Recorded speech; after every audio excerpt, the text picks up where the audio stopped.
Hello, my friend. As you know, I have been in the YouTube beauty space for quite a long time, and I've tried a lot of products from a lot of brands. And in my time on this platform, there are certain brands that I've kind of side-eyed for one reason or another and just kind of been like, don't think I'm really interested in them anymore. But recently, there are a few that are back on my radar, and I'm thinking maybe I should give them another chance. But I need your help. So today, I'm going to list for you a bunch of brands that I'm thinking about buying more from in 2023 and why.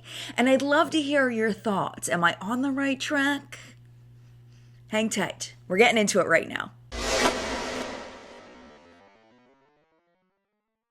There are a lot of freaking beauty brands out there. A lot. So how do you decide which brands to buy from and which ones to skip? One of the ways we do this is we buy from the brand and we kind of get a vision of what this brand is, of what kind of products they produce, and then you kind of judge the brand based on your personal experience. But what has happened to me lately is that I'm realizing that there are some brands that people have a much more positive view of than I do, and that maybe I should give them another chance. Where the idea for this video came from was actually from my comment section on What's Up in Makeup, which is my weekly makeup news show that I produce every Sunday morning, 9:15 a.m. You know, a lot of times I'll comment on the different products that we talk about that are new releases, and it's like, I'm kind of like, meh, but then I'll read comments of people excited about the product because they've had a much more positive experience with the brand than I have. So I have a list of 10 different brands that I've seen popping up in my comment section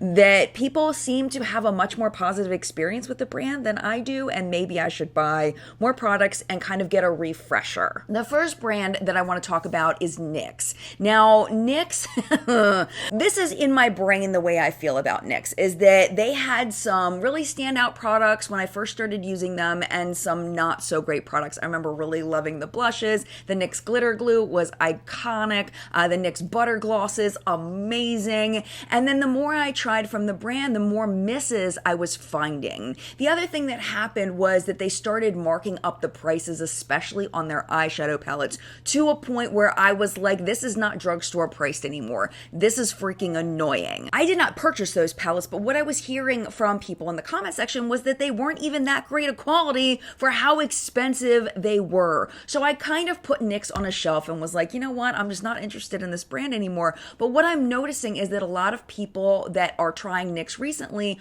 are saying that the quality has improved and that things are getting better. Recently, they released the Avatar collection, the Way of Water collection, and it looks really, really cool. And I expressed concern about this collection that maybe people might buy it just because they like the collaboration, but then get it and kind of be like, oh, it's not really that good.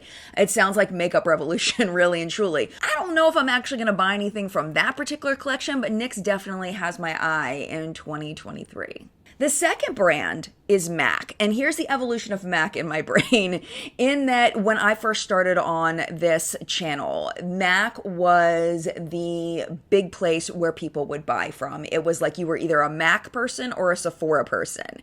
It was that big. Like Sephora sells all these brands, there's all these brands, and then there's MAC. And you may not even buy at Sephora because you can get everything you need at MAC. And then they started releasing these really popular, amazing collabs, and people were losing their minds over the products and everything was great. And then they started pushing even more collabs and more collabs and more collabs, and collabs that just didn't seem to make sense, collabs that people hadn't ever heard of the person that was involved, and people were starting to complain about the quality going down, especially compared to some of the brands that were popping up at Sephora. And I never heard that again. Are you a Sephora shopper or a MAC shopper? I haven't heard that in a very, very long time. So I have MAC back on my radar as far as wanting to try some things from them, especially their cheek products. I've heard really good things about those. Lip products, of course, MAC's always been known for their lip products, but I'm really curious about some of the newer ones they've brought to the line. And yeah, that's a brand I have my eye on. My friend, I said this once in a live chat. I'm actually going to play it for you right now. I was actually talking about Natasha Denona. This is the Natasha Denona Green Brown Eyeshadow Palette. I think this is like a $200 and some eyeshadow palette. People ask me all the time, is it worth it? I don't think any eyeshadow palette will ever be worth $200 and some to me, ever. Ever. I don't care how many grams of product it has. I don't care how amazing it is. I don't think eyeshadow should ever cost that much. Ever. Ever. That's my opinion. If you feel differently, feel free to feel differently. It's okay. Differences make the world go round. But is it a really good eyeshadow palette? Yes, absolutely. Am I very thankful to have it? Absolutely. But is it worth would I pay $200 some for this? No, I wouldn't pay $200 some. If it went on my eyes, did a dance, and then popped off and told me I was beautiful, I still wouldn't spend $200 some on an eyeshadow palette. I have always felt about luxury makeup that people have a right to spend their money however they want, but it is just cream and powder in a packaging. And I have trouble justifying the price point on something like Dior. But here's the big but here. I have heard more and more people saying that Dior is worth the price point. I had a terrible experience with a Dior holiday palette back when I had first started my channel. I didn't have a lot of money. I invested in this palette and I was so incredibly disappointed. Thankfully, I was able to return it, but that gave me a really bad taste in my mouth for Dior as a brand. And I recently talked about it. I think it was in What's Up in Makeup, and someone commented, why are you shitting on this brand essentially when you haven't tried it in forever? And I wasn't on the brand. I was just expressing my own personal feelings. I can't shit on a brand that I've never even really tried. So I may suck it up in 2023 and buy some Dior. I just don't see how it could possibly be worth it. I don't see it. Everyone's kind of got their price point cap of where it's like, this is too much. And I think it's too much, but we'll see. We'll see. This next brand had a rebrand, a big rebrand, Haus Labs. I bought stuff at launch. I hated all of it, if I remember correctly. I don't remember liking anything that I purchased from the brand, but now they have rebranded and they're getting better reviews. So I'm thinking about trying some Haus Labs. I have so many foundations right now. I don't need another foundation, but I am so curious about the new Haus Labs foundation. It's not even that new anymore, but I'm really curious about it because I know it's getting some really good reviews along with some of their other newer products. I feel like they've just totally scrapped everything and just started over, and I really want to give them another chance. Lady Gaga, don't do me wrong. Along those same lines, I used to buy a lot of products from Kat Von D Beauty before I realized that I was really not a fan of who she presents herself to be as a person. When I realized that, I stopped purchasing from the brand, but now Kat Von D is no longer associated with KVD Beauty. They've gone through lots of iterations of what they're trying to be, KVD vegan, helping others, something or not. I don't remember what it was. It was something ridiculous, but now I feel like they've kind of settled into who they are, and I'm hearing more positive reviews of the brand. And to be clear, I did not have any issues with the products physically, in use of the KVD products that I had tried in the past, except for the liquid lipsticks. I found them to be extremely dry, but those have now been reformulated. So because Kat Von D is no longer associated with the brand, and because it seems like there's more positive reviews of the newer stuff, thinking about trying some things. This next brand, I don't know why I stopped buying from them. I don't know, but I've heard really good things. Artist Couture. They came out with a new eyeshadow palette for holiday, or I think it was a few different palettes, a few different colorways of a particular palette layout. And I asked in the video, I was like, is this a good eyeshadow formula? And so many people were like, yes, this is a really good eyeshadow formula. It is owned by Angel Marino, who is really big on Instagram. I'm not sure if he ever had a YouTube channel or not. I do know he was in an event I was at once, and I didn't talk to him because it wasn't like it just didn't happen.